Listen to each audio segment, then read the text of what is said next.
Hello everybody, my name is Super Chicken. I thought I'd do a quick deck tech or a deck spotlight on the Hunter deck that I've been using for the last week or so. I reminded that this deck was inspired by a deck that was posted up on Twitter, and I was able to see what they had done with the Hunter. And I fell in love with it immediately. I'll leave the link in the description. I believe the author actually updates it semi-regularly, so it's worth checking by seeing what they've done, and then, you know, seeing what I've done, and maybe this will be a deck for you. I really enjoyed the Hunter deck. I actually don't particularly like playing any of the beasts that are available in the Hunter range of cards that you can take. I don't particularly like any of them, but I found that with a lot of the arrow style spells and the traps, you can make a pretty decent deck. So I thought I'd share it with you right now, and I'll show you what I've been using for the last few weeks. I have made a few changes across the videos, but they have been pretty minor. Generally speaking, they've been pretty close to the list that you are seeing over on this right hand side. I'll only really touch on the points that I feel are really worth commenting on, like things like Arcane Shot are pretty self-explanatory. Having a 1-cost removal spell is pretty straightforward. The important cards are sort of littered throughout the deck. In a way, a lot of this deck's flexibility comes from the fact that it has very specific cards that can deal with very specific threats, for example, whether it be a big game hunter or a Sylvanas or a Black Knight. And finding those cards, actually, sorry, I should elaborate a little bit further. Getting the correct trap as well. So between Explosive Trap, Freezing Trap, Misdirection, Snipe, or even getting the bow that you need, you sort of need the right card to come up at the right time. So that is exactly the reason why I take 2 Flare and 2 Tracking.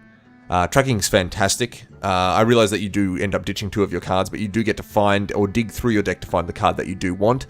And Flare, in most cases, acts as just a cantrip, so you can cast it and just draw another card. For 1 mana, that's not too bad, and it does combo pretty well with Gadget Stand Auctioneer, so you can end up drawing 2 cards. Flare is also very important because of the ice block mages that are around. They'll try to ice block you and then drop a bunch of giants or something like that. Just being able to flare them at the last minute and then just, you know, steady shot them or something like that is absolutely fantastic. I would definitely have, as a minimum, 1 in this deck. Personal preference is that I take 2. I sort of feel like you want to take 2 of both of these traps. You sort of need them to survive. I won't comment too much on that. They're just fantastic. Misdirection is a personal choice, I think. I wouldn't leave home without it. I am absolutely in love with it. Making someone smack themselves in the face with an Earth Elemental is just absolutely hilarious, and I don't see why you wouldn't take any less than 2. But I've seen other variations of this list take less than 2 or not even run it at all, because it is a little bit uncertain sometimes, so I can see why you would do that. Personally, I take Snipe as well because I like to sow a little bit of confusion with my secrets. So having a Snipe come down is generally a good way to keep pressure off the board. I actually enjoy it. I feel like it is an option though. You don't necessarily, it's not a must, but definitely cool. Doomsayer and Wild Pyromancer could actually be the same thing. It could just be 2 Wild Pyromancers. If you did that, you'd probably want to take some Hunter's Marks as well, because then you can reduce any minion's health to 1 and then kill it with Wild Pyromancer in the same turn. It's pretty good. I've split the 2, made it a Doomsayer and a Wild Pyromancer just for variety's sake. I sort of think that variety is a key in this deck, and being able to find those variety cards with Tracking and Flare is pretty relevant to me. Eaglehorn Bow is actually the biggest source of damage in this deck, other than Steady Shot, and that was another reason why I actually took Snipe and Misdirection, is to keep the secret level high in the deck. I believe I have 8 secrets available to me across these 4 spells. I should rephrase, I rarely use the last charge of my bow, unless it's an emergency. Generally speaking, I will use the bow down to 1 charge, just hitting them, you know, in the face, excuse me, or just removing very important creatures. And then topping it up by playing spells. It amounts to a quite substantial amount of damage. I would say that this, in combination with the Hunter passive Steady Shot, is the main source of damage in this deck. And what you do is basically you drain them sort of assuredly over time. Every turn, especially when you get to the mid-game, they'll be losing anywhere between 2 to 5 damage a turn. Fantastic. This is probably the reason why this deck actually is together. This is probably one of the most important, if not is the most important card in this deck. Moving on, Deadly Shot removes just big things. When druids come in and they want to play a gigantic tree and it gets in your way and, you know, you need to remove it, this is, generally speaking, a pretty clean removal spell unless they have a little minion sort of dancing around beside him, but you should be able to remove that with, you know, your traps or arcane shot or something like that. Generally speaking, it's not too hard to set a Deadly Shot off onto the big creature you need. But sometimes you can't, which is why I took a big Game Hunter. I feel like this is optional as well. Generally speaking, you should be able to handle most creatures with all the splash damage that you have available to you. And generally speaking, you'll have a Deadly Shot for that big creature, but sometimes the big Game Hunter is sort of like my third Deadly Shot in a way. So, you know, if they play Ragnaros, you can play big Game Hunter and still take that out. If you feel like 3 of much of the same effect is too much, you can probably remove the big Game Hunter, I would imagine. Excuse me. Multi-shot is to sort of keep those aggro decks off my back. If you're not facing a lot of aggro decks, you can probably cut these. You could probably go down to 1 or cut it entirely. I'm sure you can find something maybe better to use. I mean, you might even prefer to straight up just run an explosive shot. It has less of a targeting restriction on it, but it does cost more, so, you know, it's worth a look. You might just want to cut it all together, and maybe that's what you're going to cut to make space for some Hunter's Marks or something like that. Right now, though, it's working really well. I do come up against aggro decks semi-frequently, so having 2 of them seems pretty good. When that sort of dies down, I'll drop it to 1, and, you know, free up the slot for something else. I have seen recently that the author of the deck is currently running Secret Keepers, which I'll just bring up on the screen for you now. Should be a 1-costing creature. This one here, he's running these. I'm not too certain about it yet, but, you know, if you wanted to give that a try, this would be probably one of the decks that you would try it in. He seems to stand by it, so and he's a much better player than me, so, you know, take that into consideration. These two are actually sort of, in a way, sort of take up the same slot. If you are getting beaten to death and you need more taunt creatures, ditch the Auctioneer and take a second Abomination.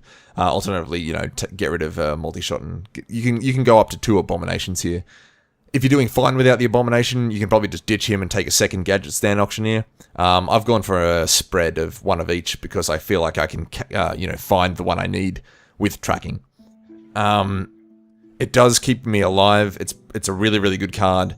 And Auctioneer keeps my hand replenished. Given the amount of really cheap spells that I have, especially from, you know, here up, that's all cheap spells. And Gadget Stand Auctioneer goes really, really well with that. The trick with Gadget Stand Auctioneer is you want to play him and use a spell in the same turn to get a benefit from his ability. You don't want to play him on turn 5 and then pass the turn only to have it destroyed. That's no good. Sylvanas Windrunner is really good in this deck. I think it sort of puts them in an awkward position. Most people sort of know how good this card is, and in this deck isn't too much of an exception here. If you have it, play it. If not, you might be able to find something else that can fit that slot. Maybe another Abomination will be okay. Argent Commanders are in reasonably self-explanatory. They're in a lot of decks. They are in, generally they're a 2-for-1. You know, they'll come out, they'll charge, they'll take the shield down, and then they'll at least take another resource to get rid of. That's why they're here. And at absolute worst, they attack for 4 damage with charge, which can really put the pressure on when you're using the bow and steady shot at the same time. The Black Knight gets rid of big creatures. That's also self-explanatory. He is sort of, in a way, like my 4th Deadly Shot.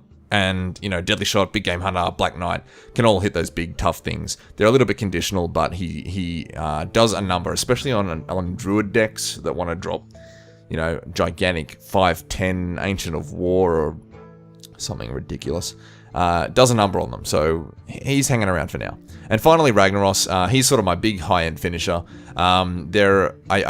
I am of the impression that I need a high-end finisher. If you have King Crush, that would be another option, I think. Those would be my first 2 choices, Ragnaros and King Crush. You could go really any high-end finisher if you had Ysera or anything really. I'm sure it would do the job right here. Basically, the idea is that you're going to need something that can pile the damage on to an OTK warrior list quickly. So when you get them to, you know, 14 or 15 life, you need to be able to play Ragnaros or King Crush, and that will help you boost the damage to one-shot them before they one-shot you. That said, even not against that particular matchup, Ragnaros and the King Crush and that style of thing are just a fantastic card to have. Some alternatives that have been suggested to me, you could use Malygos, which is the +5 spell power fellow. He was a user on the on YouTube, in the YouTube comment section mentioned that one. I haven't yet tried that one, but that sounded pretty cool to me. I actually don't have Malygos, sorry. But I will bring it up for you so that you can see. The idea being that you can play this and then Arcane Shot, which is the arrow, the one costing arrow, and then do 7 damage to a target. Which is actually sort of cool. Turning, generally speaking, a non-threatening spell into a 7 damage bolt would be pretty good, especially when you start rapid firing them. So something like that. I mean, you can get creative with what you use at the end, but I think at the end of the day, whatever you're using is going to be doing sort of like, you know, anywhere between 7 and 8 damage. So whether it be King Crush or a Malygos combination or something like that. Much of the same effect. Choose it to your you know, personal preference. And there you have it. That's the control list that I've been running. I should be doing a couple more videos for it soon, but I really wanted to show you exactly what I've been using so that you can get a much clearer understanding of what I'm trying to draw out of my deck. Thank you very much for watching. My name is Super Chicken.